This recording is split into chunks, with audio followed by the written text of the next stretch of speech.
Black and White 2 is Lionhead's 2005 sequel of the original God game with a Tamagotchi-like creature attached to it. When I talked about the first game, I harped on long enough about the pre-release hype and how I personally got swept by its wave. If you thought I was being salty, well, You're goddamn right I did!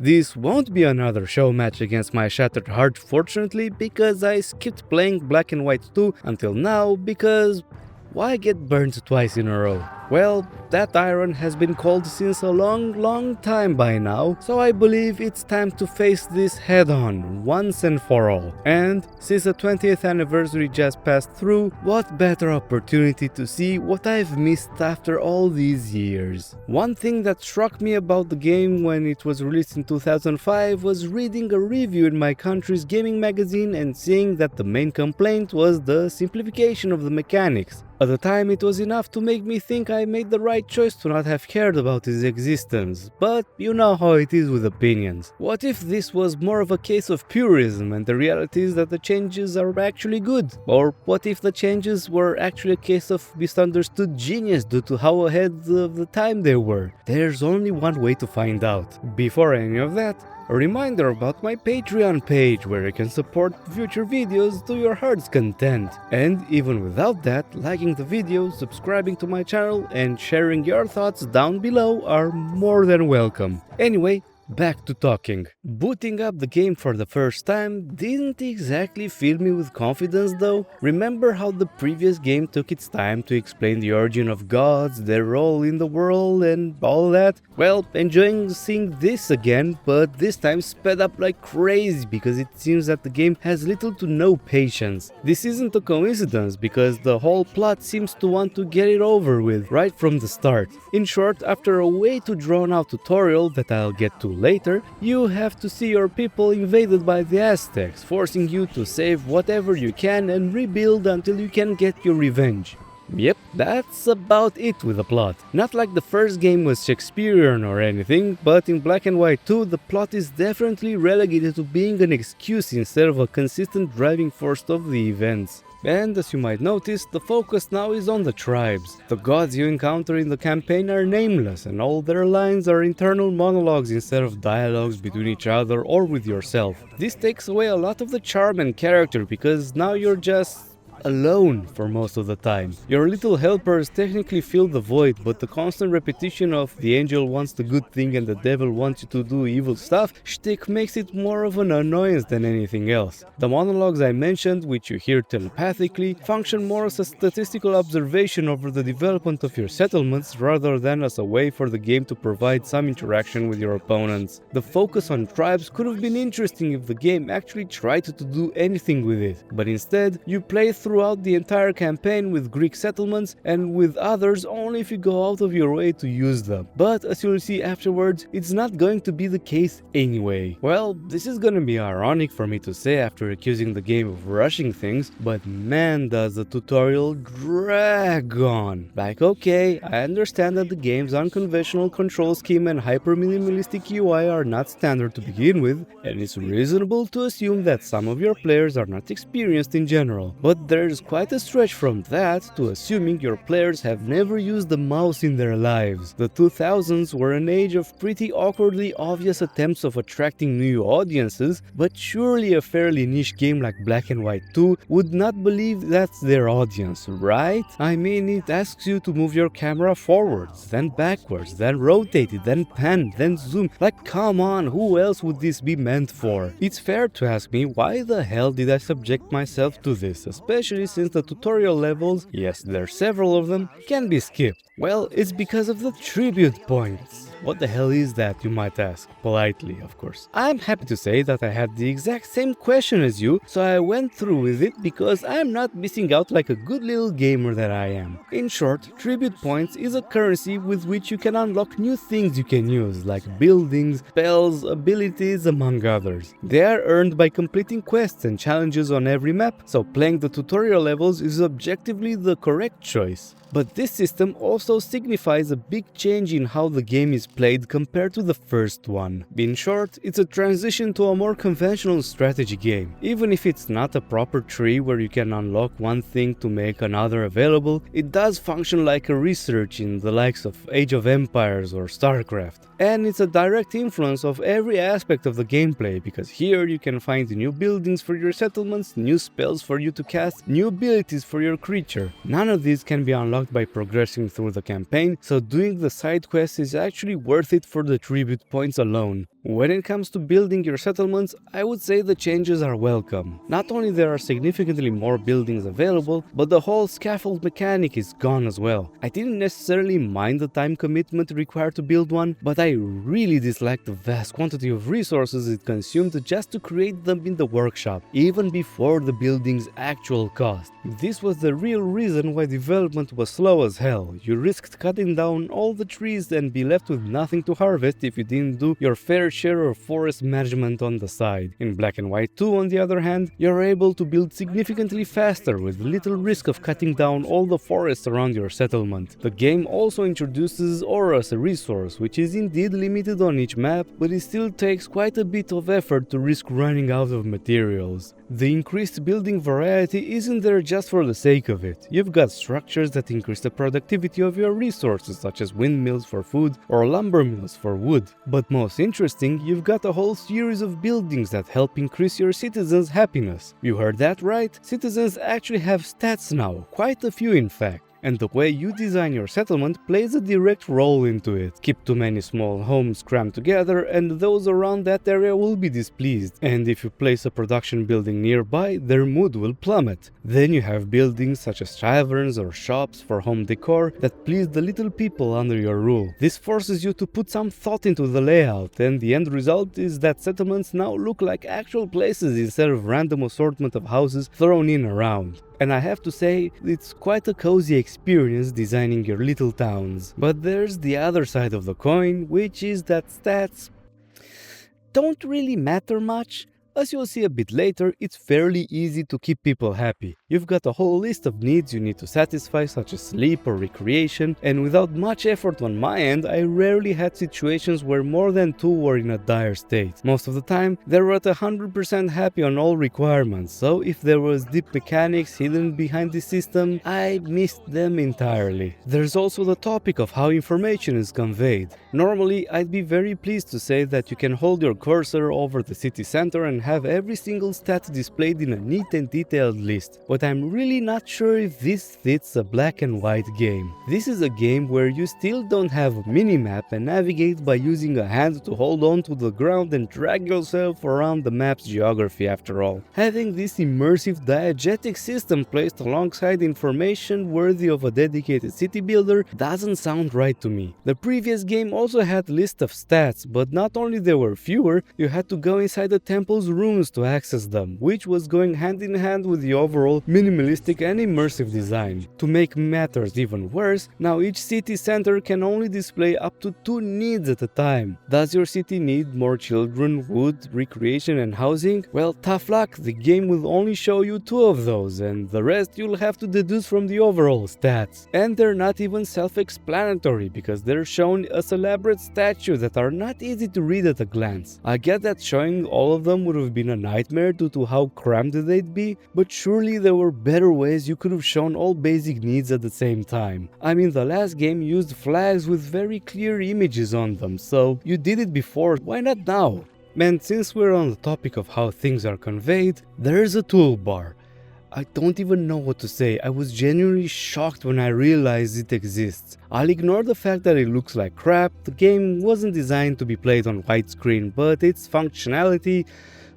There's a lot of things you can do here, from buying things with tribute points, select buildings to place on the map, check even more stats about your citizens and your creature alongside a plethora of neatly organized categories and submenus. But it's really telling this entire thing is a compromise because it's excessively small for the huge icons of every item you select, meaning you can see up to 7 things at the same time before you have to scroll, at least at the resolution I played at. Said scrolling is painfully slow since you can't use a mouse wheel, that would be preposterous, and thus you have to click these arrows like a maniac. I am extremely surprised that this was their approach when they had a bunch of strategies they could have taken inspiration from if they were so determined to give up their hyper-minimalism and go the path of menus. Hell, Populos had a perfectly functional menu, so I don't understand what they were doing. This menu was also my main way to cast spells, but that's mainly because it was impossible to use gestures. That's again due to the game not being made for widescreens, alongside Logitech mice having their own specific issues here, so I'm not going to judge it in this sense, because God bless backward compatibility, I suppose. But since I'm talking about it, the magic system is also changed, and not entirely sure if there was a reason for that. First of all, as I've mentioned, you have to purchase all spells. You no longer get access to them depending on the villages you get under your control. So all that strategy of choosing where you spread your influence to get their spells is out of the window. Even more, you can no longer adjust the numbers of worshippers in your settlements, so besides building an altar, you have little to no direct control over the mana generation. You plop it down and people just go there, that's about it. I personally think this is a terrible change because it gives you even less of a reason to care about other settlements. Which brings me to how the whole mission progression is handled. In every map, you have to either capture or influence all other settlements. On paper, it's not a bad system, especially since Black and White 2 introduces military units and conventional strategic combat. You can either train infantrymen or archers, you can move them around the map, they gather experience after winning battles, and more relevant to my point, you can send them out to capture other settlements. But there is no reason for you to do this. First of all, recruiting soldiers depletes your settlement's population and costs resources, all while they consume twice as much food as your regular citizens. So fighting many battles means you'll constantly need to recover the lost population, while the consumed ore implies that there's a hard cap to how much you can pull this off, since, as I said earlier, the ore is limited and not regenerable. Normally, there wouldn't be a problem, but the campaign maps put you in the situation where your opponent keeps spamming units out of thin air infinitely. Fortunately, you can use your creature to kill their advances against your settlements, but that's only hiding the problem under the rug. But the second issue with the aggressive approach is that impressing other settlements is less of a hassle. The way the game is designed means you can just spam a bunch of buildings and your influence can slowly climb to the point where others will want to migrate towards you. Not only you gain an influx of free citizens, but you also receive very generous amounts of resources you wouldn't get otherwise if you invade, while your own citizens have their needs met by the buildings you built and are very happy for all the stuff you have. This is basically like in Bioshock, where the game presented you with the option of harvesting the little girls or saving them, when the second option showered you with resources, making the alternative downright a dumb idea. The consequence of this is that you have absolutely no reason to build anywhere else besides your starting settlements, because only the most influential settlement will count towards attracting opposing villages. And in turn, this means you'll play with the Greeks throughout the entire game. Unfortunately, it's not like the combat itself is something to tell your grandkids either. I mean, sure, it's simplistic, but that's not my problem with it. I'm more annoyed by how brain dead the AI is. You can simply close choke points with walls, close the gates, put archers on the walls, and you've got yourself a meat grinder of infinitely spawning enemy troops. Since they rarely send out archers or catapults, your archers and walls are completely safe and their soldiers are mowed down without any challenge whatsoever. I don't mind that they attempted to create a more traditional god game experience, but this is so half-baked that the compromise made for its existence is a huge waste. And to top it all off, the combat itself completely screws over the morality system. It doesn't matter that you raise an army to intercept an attack coming your way, the game decided that you're evil and go fuck yourself. Yeah, I know it's only a cosmetic thing, but there's a big deal made out of it constantly, and it really irks me that it's so awkwardly implemented. Same thing happens to your creature. If you send him to stomp out an invasion, he's le hacking evil big chungus and there's no way around it. And speaking about it, the creature is not what it used to be. Okay, I'm a broken record by now, but the overall importance of your interactions with it is severely reduced, which is a huge blow to the game's standout feature. It starts out with the fact that you have a much less need to teach it things due to several changes. First, its starting AI is already pretty competent, so that that you can really leave it alone and it won't cause mayhem. You don't need to show it new types of food so it can feed itself, objects or activities before it can start doing things on its own. Then you have the fact that you don't actually teach it spells anymore, since that's become something that you do by spending tribute points. An absolutely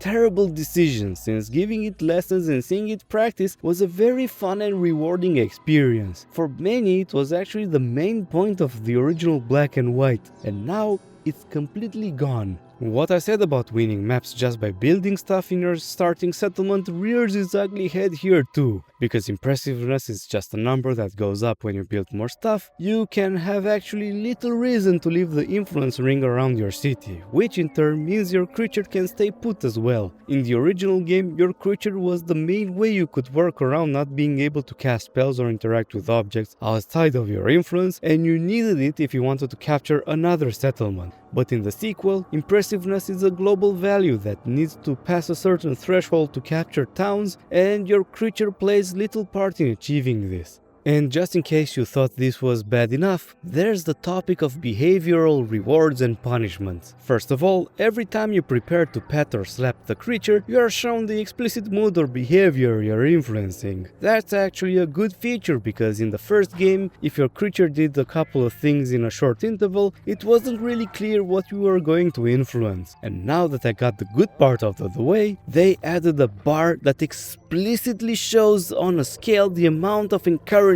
or discouragement that particular behavior will get. There's absolutely no subtlety or immersiveness into any of this. The game spoon feeds you the core feature of the game in a way that makes you deal with it in a couple of times at best. That's because once you set a behavior to the level you want, you'll never have to touch it again. You teach your creature not to eat your villagers, you do it once, and then it will always remain at that level. The creature will never deviate from it. It will never drift into one way or another, and thus you will never need to revisit any of them. If you thought the intent of putting teaching in the backseat was vague, don't worry, because the learning leash is gone as well. And the absolute kicker, the coup de grace of this whole regression of a system, is that you can see and access all behaviors at the click of a button within the toolbar. You heard this goddamn right. You can explore the creature learning section, browse to whatever behavior you want to discuss with your creature, and instantly be able to adjust it even if the creature was nowhere near to be doing it. Who?